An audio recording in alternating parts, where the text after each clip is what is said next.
देखो ये बलात्कारी है। पेपर का है सूर्या, पेपर निकालो वो वाला। कोई भी लड़का होता है पेपर लेके आओ सारा, दौड़ के लेके आओ। पेपर लेके आओ। अरे मैसेज डाल रहे हैं कि रेप करेंगे हम, ये कोई मैसेज करता है? बताइए, टाइमलाइन में लिख रहे हैं कि प्रेग्नेंट करेंगे। ऐसे कोई बात करता है? इतने बड़े तो हैं। 5,000 लोगों के सामने लिख रहे हैं कि बलात्कार करने यही भी करेंगे, करो बलात्कार। लोग कह रहे हैं। कौन भैया? बनारस का ये मामला है। इस तरीके से राजेश सिंह ने फेसबुक पर एक पोस्ट डाला रोशनी कुशल जायसवाल को लेकर। रोशनी कुशल जायसवाल को ये बातें आहत लगी और अपने समर्थकों के साथ राजेश सिंह के घर चली गईं, जिसके बाद से हाथापाई मारपीट हुआ। उसके बाद आनन फानन में पुलिस उन्हें थाने ले गई। पिछले 4 साल से सैफरॉन राजेश सिंह नाम का व्यक्ति मेरे नाम को बदनाम करने के लिए अभद्र टिप्पणियां कर रहा था अपने फेसबुक पेज पे, जिस पे उसके 5,000 फ्रेंड्स हैं। लगातार शॉर्ट फॉर्म में रोकूजा लिख के मेरे बारे में, मेरे पति के बारे में, मेरे पिताजी के बारे में, मेरे घर वालों के बारे में अभद्र टिप्पणियां कर रहा था। लेकिन पिछले 2 दिन पहले उसने मेरा नाम पूरा लिख के रोशनी कुशल जायसवाल को प्रेग्नेंट करना पड़ेगा, उसके साथ बलात्कार करना पड़ेगा, तब जाके उसका मुंह बंद होगा। मेरा मुंह बंद करने के लिए उसने मुझे प्रेग्नेंट करने की धमकी दी, जिसके खिलाफ़ मैंने डीएम और कमिश्नर सर के खिलाफ के ऑफिस में एप्लीकेशन लिखा। और आज अपने बहनों के साथ, अपनी चाची मामी के साथ, अपने भाइयों के साथ उसके घर पे पहुंच के उसकी माँ, उसकी बेटी जो कि 16 साल की बेटी है, उसको बताने पहुंची कि उसका बाप, उसका पति किस तरह से दूसरी महिलाओं के साथ बलात्कार करने की धमकी दे रहा है। मैं अकेले घर से बाहर निकलती हूँ अपने बेटे को स्कूल छोड़ने के लिए, उसे ट्यूशन छोड़ने के लिए। मुझे अकेला पाकर वो कभी भी मेरा बलात्कार कर सकता है। मेरा बलात्कार होने के बाद, जैसे आरजीकर मेडिकल कॉलेज की महिला के साथ बलात्कार होने के बाद लोग उसके सपोर्ट में मोमबत्ती लेकर बाहर निकल रहे थे सपोर्ट के लिए, मैं नहीं चाहती कि मेरा बलात्कार या किसी भी महिला या किसी भी बेटी का बलात्कार होने के बाद लोग फिर से आरजीकर मेडिकल कॉलेज की तरह, निर्भया कांड की तरह मोमबत्ती लेके निकलें। अगर बलात्कारी ऐसा है, सैफरॉन राजेश सिंह जैसा है, और उसका घर मुझे पता है, जो मेरे ही शहर बाबा विश्वनाथ की नगरी काशी में रहता है, तो मुझे उसके घर पे जाके उसकी बीवी, उसकी बेटी, उसकी माँ को ज़रूर बताना चाहिए कि वो क्या है। तो मैं उसके घर गई और उसके घर पे उसकी माँ, बहन, बेटी को जब मैं बताने लगी तो उन लोगों ने अपने घर के बाहर कुर्सियाँ फेंकी, हम लोगों के साथ हाथापाई करने की कोशिश की, जिसके खिलाफ़ अभी हम लोग थाना लालपुर पांडेपुर पे आके मुकदमा दर्ज करवा रहे हैं। और मैं आप सभी से रिक्वेस्ट करना चाहती हूँ कि सोशल मीडिया प्लेटफॉर्म पर अगर कोई भी इंसान आपको इस तरह से बलात्कार करने की धमकी दे रहा है और अगर आपको पता है कि उसका नाम और उसका पता क्या है, चुप मत बैठिए। मैं हर उस महिला के सपोर्ट में आज आवाज़ उठा रही हूँ जो इन जैसे बलात्कारियों के चपेट में आ जाती हैं।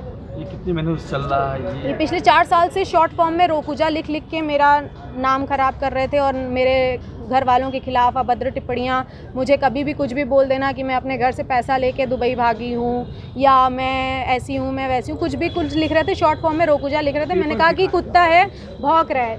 ये कम से कम 250 पन्ने का फ़ोटो स्टेट है जिसमें सारी चीज़ें लिखी हुई हैं। पहले इस्तेमाल करो फिर विश्वास करो को सही में फॉलो करती रोशनी कुशल जायसवाल, ये सैफरॉन राजेश सिंह की आईडी है। फिर इसमें लिखा है कि आखिर माल हो हमार, तहु के दिलवा देव, अब बात ख़त्म करा। फिर से प्रेग्नेंट करे के होई तब जाके रोशनी कुशल जायसवाल के पता चली। आप एक कांग्रेस की नेता भी हैं, क्या कहेंगे जिस तरीके से योगी सरकार लगातार बुलडोजर की बात करती है? योगी सरकार बुलडोजर चलवाती है, इन जैसे घर पे कब बुलडोजर चलेगा? और सैफरॉन राजेश सिंह नहीं, इसका नाम होगा आज से बलात्कारी राजेश सिंह। इसके घर में, इसके मोहल्ले में, ये सारे फ़ोटो स्टेट मैंने हर घर में बांट के आए हैं कि आपके मोहल्ले में रहता है ये बलात्कारी सैफरॉन राजेश सिंह, जो दूसरे की, मैं भी किसी की माँ हूँ, मेरा 9 साल का बेटा है, मैं भी किसी की बीवी हूँ। मेरे पति का खून खोलेगा कि नहीं जब उसकी बीवी को इस तरह से बलात्कार करने की धमकी आएगी? क्या राजेश आपको लगता है कि किसी राजनीतिक पार्टी से बिलोंग करते हैं? आरएसएस का है, अपने आप को आरएसएस का बोल रहे हैं, और क्या है क्या नहीं है मैं उनको ना जानती हूँ ना मुझे उनको जानना है। बस ऐसे बलात्कारियों से अपनी माँ, बहन, बेटियों को बचाएं। BHU भी ऐसे लोग थे, BHU में भी भाजपा के लोग 3 लोग गिरफ्तार हुए थे। हर जहाँ पे बलात्कार की बात होती है वहाँ भाजपा और आरएसएस के लोग ही शामिल होते हैं। मैं इस पे अभी कोई पॉलिटिकल बात नहीं करना चाहती हूँ। मैं एक महिला हूँ, मैं हर महिला के लिए आवाज़ उठा रही हूँ और ऐसे बलात्कारियों से बचें। वो ये जो लिख सकता है, इनके दोस्त अभी बाहर आके कह रहा है कि उसने बलात्कार अभी किया नहीं है, उसने लिखा है सिर्फ। नाम क्या था जो बोल रहे थे? तो ऐसे दोस्तों को मैं कहना चाहूंगी कि वो दोस्त कह रहे हैं कि अभी वो उसने किया नहीं है बलात्कार, आप उसको बलात्कारी मत बोलिए, उसने सिर्फ लिखा है। तो जो लिख सकता है 5000 लोगों के बीच में मेरे लिए, वो करने में चूकेगा क्या? मुझे अकेला पाके कहीं पे भी, मैं हर वक्त अपने बॉडीगार्ड लेके नहीं घूमती हूँ, हर वक्त मैं अपनी चाची मामी के साथ नहीं घूमती हूँ, मुझे अकेले निकलना पड़ता है अपने बेटे को स्कूल छोड़ने के लिए। मैं उस समय 4 बॉडीगार्ड लेके नहीं निकलती हूँ। तो मेरे साथ कल कुछ हो जाएगा तो ऐसे बलात्कारी राजेश सिंह के खिलाफ उसके दोस्त आएंगे सपोर्ट करने के लिए। ऐसे सपोर्टर, उनकी बीवी भी कह रही हैं लिख दिए तो क्या हो गया। अरे तो 4 साल से चल रहा था, इससे पहले आप अधिकारी पास गए शिकायत करने? अरे ऐसे कुत्ते बहुत आते हैं, मेरे मिलियंस ऑफ फॉलोअर्स हैं जो भोगते हैं शॉर्ट फॉर्म लिख के, लेकिन जब सामने मेरा पूरा नाम लिख के बलात्कार करने की जब धमकी थी, इसके पहले 2 साल पहले भी मुझे जान से मारने की धमकी आई थी, मैंने कंप्लेन की थी, मुझे इंसाफ मिला था। तो आज एक बार फिर से बलात्कार करने की धमकी आई है। मैं कभी भी अकेले पाके मैं किसी ऐसे बलात्कारी का शिकार ना हो जाऊं, इसलिए मैंने थाना की कार्यवाही करना ज़्यादा सही है। क्या बोले उन्होंने बोला है कि साइबर क्राइम है, ये साइबर पे उन्होंने लिखा है और आगे कार्यवाही होगी। मैं योगी मोदी जी से निवेदन करना चाहती हूँ कि ऐसे बलात्कारी राजेश सिंह के घर के ऊपर बुलडोजर कब चलेगा। जो महिला डर जाती हैं, जो भी महिलाएं ऐसे लोगों से डर जाती हैं या छोड़ देती हैं, मैं उन सब से रिक्वेस्ट करना चाहूँगी कि अगर ऐसे लोगों को छोड़ते हुए आएंगे तो कभी आपकी बहन, आपकी बेटी, आपकी बीवी कोई भी हो सकती है। तो इन जैसे लोगों को बिल्कुल नहीं छोड़ना है, इनके खिलाफ आवाज़ उठानी है और महिला सशक्तिकरण की मिसाल पैदा करनी है। Thank you. तो आप सुन रहे थे रोशनी कुशल जायसवाल को, और योगी और मोदी से अपने सुरक्षा की गुहार लगाई है।